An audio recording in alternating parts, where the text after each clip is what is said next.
Hello, everyone, and welcome to the SFAR Forms December release 2025 update. I am your Standard Forms Committee Chair for 2025. My name is Eric Sandate. Hi, everyone. My name is Arthur Mearson. I'm your 2025 Vice Chair and your incoming 2026 Chair.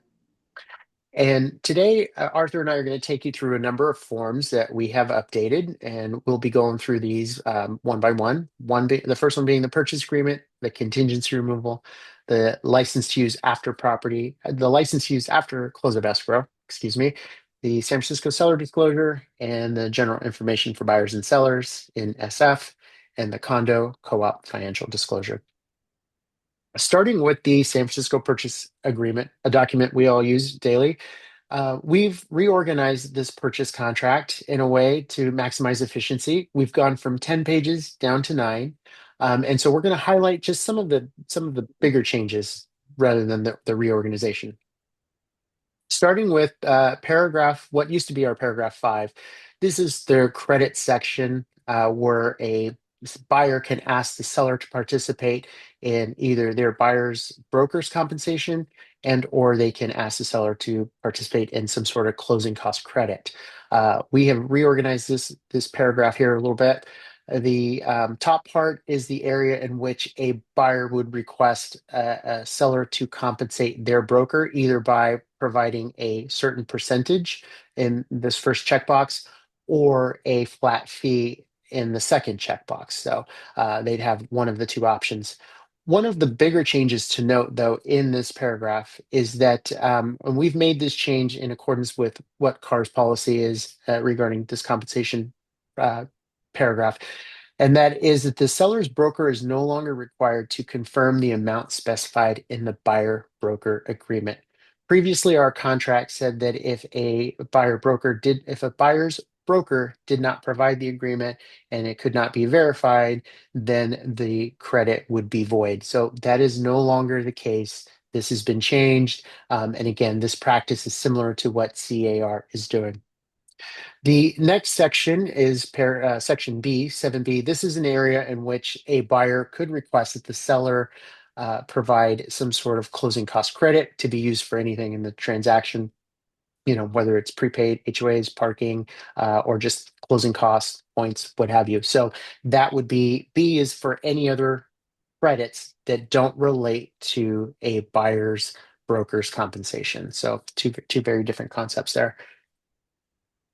Under paragraph 11, our contingencies grid here, we have adjusted this so that because we have reorganized the purchase agreement, so we have upgraded their paragraph references to those sections. Another change I'd like to point out would be the statutory disclosure requirement, particularly as it pertains to paragraph A. This applies to properties with 1 to 4 units unless exempted, but the seller shall, and this changes in accordance with Civil Code 1102-6H. And that is if a seller has acquired a property within the last 18 months, they have additional disclosure requirements. The seller has to disclose whether they had done any construction, alterations, who performed the work, things of that sort. This additional disclosure can be done on the short-term owner's disclosure document, form STOD. Again, so this has just been updated to incorporate that civil section. Moving on to 21, items included or excluded from the sale. One of the changes here that we've made has to do with paragraph D, and this is pertaining to leased or liened items. So in here, if there is a solar agreement, the seller will now have to complete the CAR form, the solar advisory and disclosure, and provide that to a buyer. Previously, our agreement did not have that requirement, so we have updated that to for that to be an item in which would be provided to a buyer. Moving on to our contingency removal, pretty simple change here. We have upgraded the contingency removal so that it is in line with the reorganized purchase agreement here. So the contingency paragraph numbering has just been changed to reflect the new organization of the purchase agreement.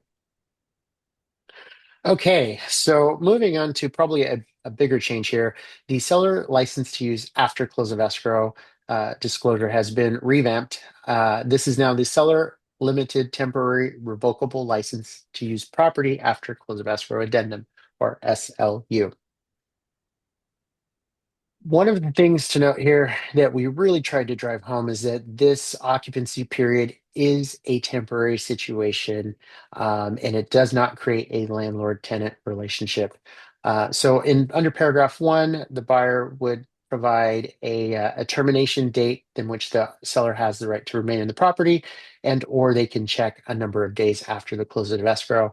Again, this is temporary, it is revocable, it is not transferable, and they acknowledge that there is a termination date to this period in the property. Moving on to paragraph two, licensing fee. A buyer can pay a licensing fee of $0 as a default, or they can state how much per each day that the seller continues to use the property. The thing to note here is that the payment will be made in full at the close of escrow, either through the escrow process or by a personal check directly from the seller to the buyer at closing. Paragraph three, this is the property condition damage funds. This change here, again, the concept of a security deposit. The change to note here is that the seller instructs the escrow holder to distribute this to the buyer at the close of escrow. So these funds will not be held in escrow. They will be in the possession of the buyer, and that after the seller vacates the property, rather, the buyer and seller will have to work together to get those funds returned back over to them. Moving on to paragraph six, this is seller's additional obligations to the property while they're in the property. And so the change here that we really wanted to highlight is that buyers are allowed reasonable access to the property after the close of escrow. The reason for this is in some cases, there are lender required repairs that need to be made and or insurance required repairs that need to be made. And so we've formulated this so that buyers understand, so that the seller understands rather, that they don't have an uninterrupted exclusive right to use the property, and that the buyers do have the right to come in within reason to make the repairs needed as required for part of the purchase, rather. So again, I would encourage everybody to read through this and understand those changes to access issues and what can be worked on during this licensing period. Similarly, we have put in an insurance consideration clause here that buyers should consult with their insurance professionals, as should the seller, to make sure that everybody is properly covered during this temporary occupancy period. So again, there's an insurance clause here that they should each consult with their own advisors to make sure that every party is appropriately covered. Okay, so paragraph 10 here. The thing to note is that if the buyer and seller have initialed the arbitration of dispute section of the purchase agreement or other contract, or other designated contract, the mandatory arbitration provision shall apply except for as to any unlawful detainer evictions or any other matters that are expressly excluded from the arbitration under the purchase agreement or other designated contract. So this addendum is only effective upon the close of escrow, and its terms shall survive the close of escrow. So if there's a conflict or any inconsistencies between this provision and the purchase agreement, this addendum will prevail. And the reason for that is that, again, if the seller is staying beyond the close of escrow, we don't want them to be able to arbitrate this matter, and so this would allow them to move that outside of the arbitration.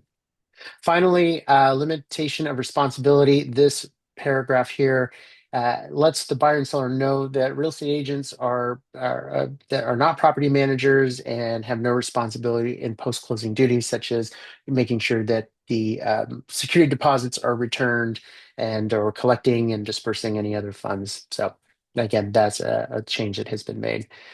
And with that being said, Arthur, I'd like to turn it over to you to take us through the San Francisco seller disclosure. Thank you, Eric. So we'll start with the San Francisco seller disclosure.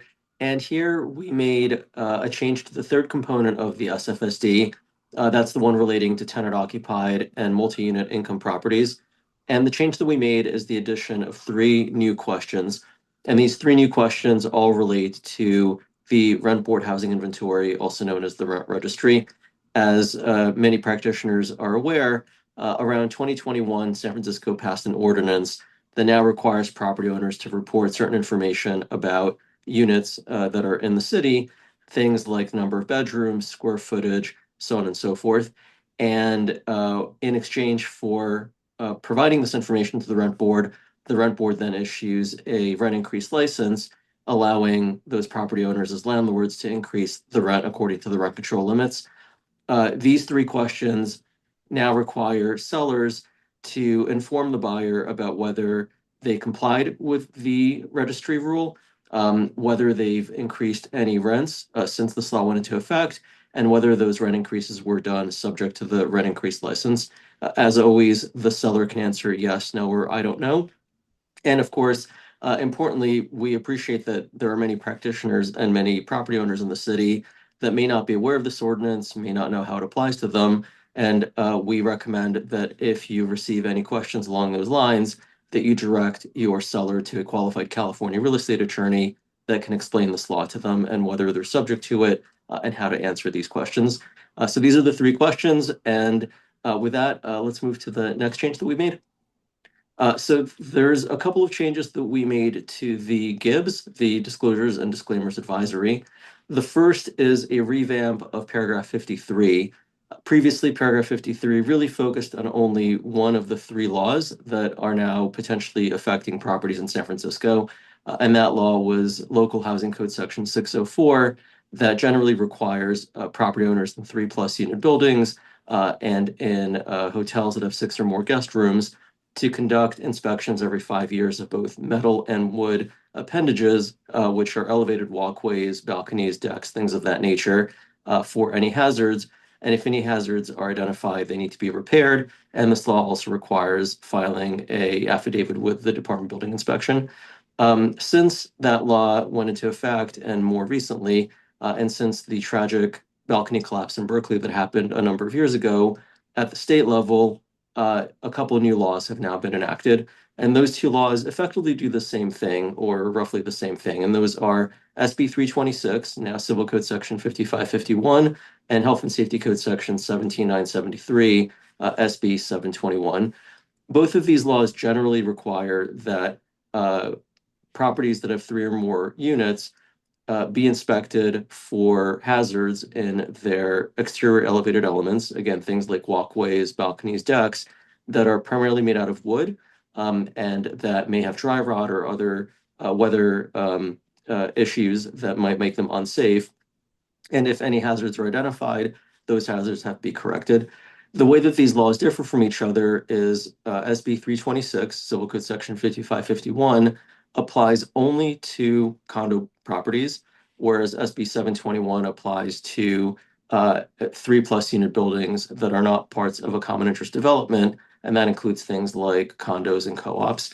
Also, for Civil Code Section 5551, SB 326 inspections, those need to be done every 9 years. And there's a specific list of inspectors that can do the inspections, whereas for the SB 721 law, which goes into effect on January 1st of 2026, those need to be done every 6 years and by a slightly different group of inspectors. So we wanted to summarize all of this information and put it into the GIBS where it's easily accessible for both buyers and sellers. Next, please.